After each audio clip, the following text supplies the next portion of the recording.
SIT ಇದು ಮಾಡ್ತಿದ್ದಾರೆ ಏನಾಯ್ತು ರೀ SIT? ಅಲ್ಲಿ ಒಂದರಿ ಬುರುಡಿ ಸಿಕ್ಕುವ, ಒಂದರಿ ಎಲುವು ಸಿಕ್ಕುವ, ಏನು ಸಿಕ್ಕು ಅಲ್ಲಿ? ಏನು ಸಿಕ್ಕು? ಪಾನ್ ಪರಾಗ್ ಚೀಟಿ ಸಿಕ್ಕು, ಗುಟ್ಕಾ ಚೀಟಿ ಸಿಕ್ಕು. ಅದಕ್ಕೆ 20 ಫೂಟ್ ತೆಗ ಹಾಡಿದ್ರೆ 20 ಫೂಟ್ ತೆಗ ಯಾರು ಹಾಡ್ತಾರನ್ರಿ? ಹಿಂದೂಗಳೊಳಗೆ ಯಾರು ಹಾಡ್ತಾರ? ನಮ್ಮ ಲಿಂಗಾಯತರೊಳಗೆ ಅಡ್ಡೋದೇ 6 ಫೂಟ್ ತಟ್ತಾರೆ.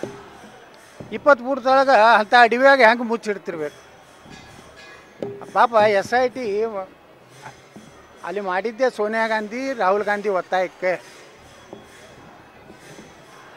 ಅವ್ರಿಗೆ ಒಟ್ಟು ಹಿಂದೂ ಸಮಾಜ, ಹಿಂದೂ ಧರ್ಮವನ್ನು ಅಪಮಾನ ಮಾಡಬೇಕು, ಧರ್ಮಸ್ಥಳ ಅಪಮಾನ ಮಾಡಬೇಕು. ಅಲ್ಲಿ ಅಯ್ಯಪ್ಪ ಸ್ವಾಮಿದು ಮಾಡಲಿಲ್ಲ. ಈಗ ಇದಕ್ಕೆ ಬೆನ್ನತ್ತಾರೆ, ಚಾಮುಂಡಿಗೆ, ಅದು ಅಪವಿತ್ರ ಮಾಡೋದು. ಅದಕ್ಕೆ ಹಿಂದೂ ಧರ್ಮ ದೇವಸ್ಥಾನಗಳನ್ನು ಒಂದು ರೀತಿ ಟಾರ್ಗೆಟ್ ಸೋನಿಯಾ ಗಾಂಧಿ, ರಾಹುಲ್ ಗಾಂಧಿ ಮಾಡ್ಯಾರ. ಅದರ ನಿರ್ದೇಶನ ಸಿದ್ದರಾಮಯ್ಯಗೆ ಬಂದೈತೆ. ಸಿದ್ದರಾಮಯ್ಯ ಅಂದರೆ ಪಾಪ ನಮ್ಮ ಹೋಮ್ ಮಿನಿಸ್ಟರ್ ಅಂತರೂ ಅವ್ರಿಗೇನೂ ಗೊತ್ತಿರೋದಿಲ್ಲ. ಇಲ್ಲಿ ಕರ್ನಾಟಕದಾಗ 10 ಸತ್ತು ಅಂದರೂ ನೋಡ್ತೇನೆ, ಗೊತ್ತಿಲ್ಲ, ಪರಿಶೀಲಿಸ್ತೇನೆ. ಅದನ್ನು ನನಗೆ ಇನ್ನೂ ನನ್ನ ಗಮನಕ್ಕೆ ಬಂದಿಲ್ಲ. ಗಮನಕ್ಕೆ ಬರಲಾರ್ದ ಹೋಮ್ ಮಿನಿಸ್ಟರ್ ಅದಾರೆ. ಡೆಪ್ಯೂಟಿ CM ಅಂತರ ಏನು ಹೇಳೋದು ಕಥೆನೇ ಬೇಕಾಗಿಲ್ಲ. ಅದಕ್ಕೆ ಕರ್ನಾಟಕದಲ್ಲಿ ಆಡಳಿತ ಅನ್ನೋದು ಎಲ್ಲ ಭ್ರಷ್ಟಾಚಾರ ಅಂತರೂ, ವ್ಯಾಪಕ ಭ್ರಷ್ಟಾಚಾರ ಅಂತರೂ ಎಲ್ಲಿ ಹೋದರೂ ರೊಕ್ಕಿಲ್ಲಾರ್ದು ಏನು, ಅದು 10 ಪಟ್ಟು ಆಗೈತೆ ರೇಟ್. ನೀನೇನೇ ಸಬ್ ರಿಜಿಸ್ಟ್ರ್ ಮತ್ತೊಂದು % ಏರ್ಸ್ಯಾರ.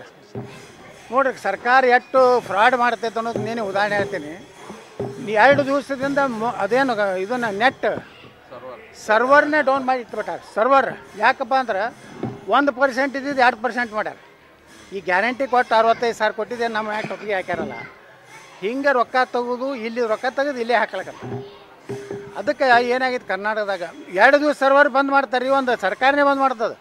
ನಂದೇ ಖರೀದಿ ಇತ್ತು, ನಮ್ಮ ಸಕ್ಕರೆ ಕಾರ್ಖಾನೆದು 113 ಎಕರೆ ಖರೀದಿ ಇತ್ತು. ನಿನ್ನೆ ಸರ್ವರ್ ಡೌನ್ ಐತಿ, ಮೊನ್ನೆ ಸರ್ವರ್ ಡೌನ್ ಐತಿ. ನೀನು ಆ ರೇಟ್ ಹೆಚ್ಚಾದ ಮ್ಯಾಗ ಮತ್ತು ಸರ್ವರ್ ತಾನೇ ಆಟೋಮೆಟಿಕ್ ಇದಾಗೈತೆ. ಅಂದ್ರೆ ಎಷ್ಟು